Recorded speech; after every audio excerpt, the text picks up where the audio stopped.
Hi, I am Hossein Hariri and this is a video from Zal Yafte Academy www.zalacademies.org. Check the description of this video before starting to watch it. If you are using a computer, the description is at the bottom. Click Show More to see more of the description. If you are using a tablet or a mobile, click on the little arrow at the bottom right to view the description at the bottom or on the right of the video. In this video, we would like to use Flowchart as a helpful tool to facilitate writing of a VBA program and streamline our thoughts before writing the code. We would like to write a VBA program to compute the sign of a number using the 4-term approximation below, as you see here. In this problem, the input is the value of the angle in degrees.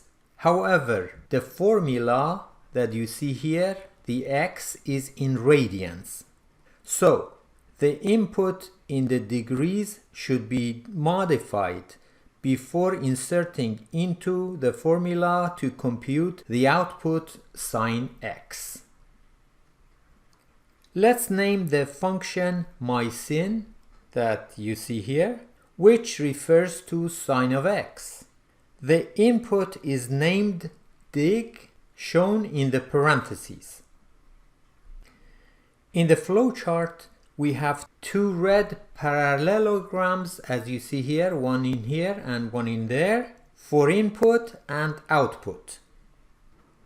So the input dig is in degrees and we assign double for its data type.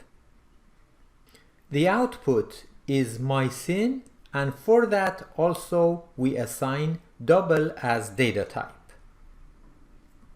We need to use the variable dig in the formula, as you see here, to calculate radian, and then use the radian in this formula to calculate sine of x.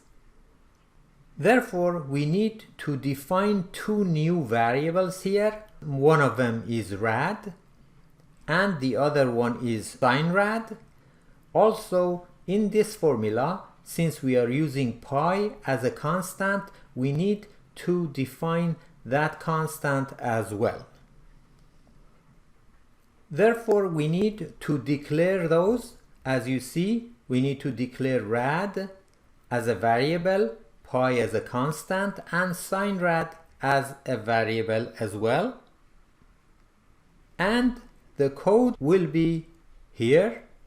We have used dim for declaring rad and sine rad, and we have used const to declare pi as a constant, and after equal we have specified its value. After declaration of variables, we need to write equations to evaluate rad and sine rad. This will be done in the section of calculations and some other items that we need to do. And in this flowchart, as you see in that section of calculation and other, we have defined rad, we have used that formula for rad, and also we have used the sine rad formula in order to evaluate those two variables. Here you see the code for rad and sine rad.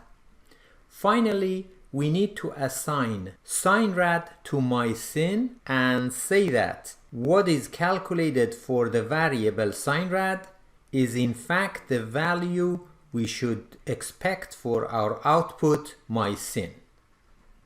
This is done in this parallelogram for output, and as you see we have assigned it mysin is equal to sine rad. In the code we are using mysin is equal to sine rad. Alternatively, we may simplify the program. If we do not define sine rad as variable, as you see we have crossed it out, and we are not going to have that equation anymore.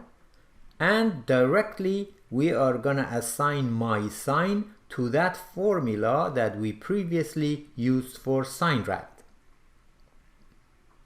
For this case, as you see, the code is simplified and we have one less variable to define. Here we have used dim only to define rad, and there is no sine rad here, and my sine is directly equal to the formula.